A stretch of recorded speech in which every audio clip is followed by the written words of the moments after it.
Big boss താരം അഖിൽ മാരാർ ഇന്ത്യയുടെ ഭാഗമായ അഖിൽ മാരാർ ഇപ്പോൾ ഇതുപോലെ താങ്കളെ അഖിൽ എന്നെ അദ്ദേഹത്തിനെ പോലെ അങ്ങനെ മുതിർന്ന ഒരാളൊന്നും അല്ല, ചിലപ്പോൾ എന്നേക്കാൾ ഇളയ ഒരാളായിരിക്കും. അഖിൽ പറയുന്ന കാര്യങ്ങൾ എന്നൊക്കെ പറഞ്ഞാൽ അദ്ദേഹം എന്നെ ശ്രദ്ധിക്കുന്ന പോലൊന്നും ഞാൻ അദ്ദേഹത്തെ ശ്രദ്ധിക്കുന്നില്ല. എനിക്ക് സമയമില്ല. നിങ്ങൾ പറയുമ്പോഴാണ് എന്തെങ്കിലും പുള്ളി പറഞ്ഞെന്നൊക്കെ തന്നെ ഞാൻ അറിയുന്നത്. മാത്രമല്ല അതിനെന്തെങ്കിലും അഭിപ്രായം പറയാനും പറ്റില്ല. എന്തെങ്കിലും കുറ്റോ മോശമൊക്കെ അല്ലേ പറഞ്ഞിട്ടുള്ളൂ, അതേ പറയാൻ സാധ്യതയുള്ളൂ. അങ്ങനെ പറഞ്ഞാലും ചിലപ്പോൾ ഒരാഴ്ച കഴിയുമ്പോൾ ഞാൻ വളരെ മഹാനാണെന്നും നല്ല മനുഷ്യനാണെന്നും പുള്ളി തന്നെ തിരിച്ചു പറയും. ഇപ്പം ഞാൻ ഈ പറഞ്ഞതിന് പുള്ളി എന്തെങ്കിലും അഭിപ്രായം പറയും, അതിന് നിങ്ങളാരും മറുപടിയൊന്നും പറയാൻ നിൽക്കേണ്ട. ഇപ്പോൾ ഒരാഴ്ച കഴിയുമ്പോൾ അത് പിന്നെയും തിരുത്തി പറയും.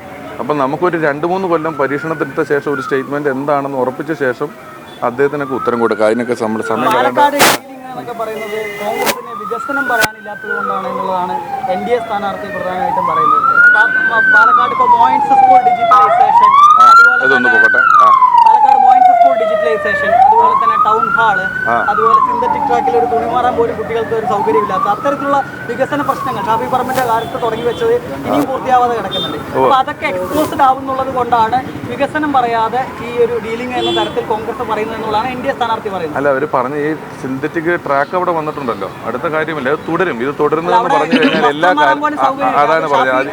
ഇവിടെ ഒരു വലിയ കാര്യം ഉണ്ടായിരുന്നു. ഞാൻ ഇന്നലെ ഹൈവേയുടെ കാര്യം പറഞ്ഞതുപോലെ ഇവർക്ക് ഈ ക്രെഡിറ്റിൻ്റെ വലിയ പ്രശ്നമുണ്ട്. ഇങ്ങോട്ട് എന്തെങ്കിലും ചെയ്തു കഴിഞ്ഞാൽ കൊടുത്തു കഴിഞ്ഞാൽ അതിൻ്റെ ക്രെഡിറ്റ് ഷാഫിക്ക് പോകും, അല്ലെങ്കിൽ UDF പോകും എന്നുള്ളതുകൊണ്ട് അതിന് സിന്തറ്റിക് ട്രാക്ക് വരെയൊന്നും പോകണ്ട.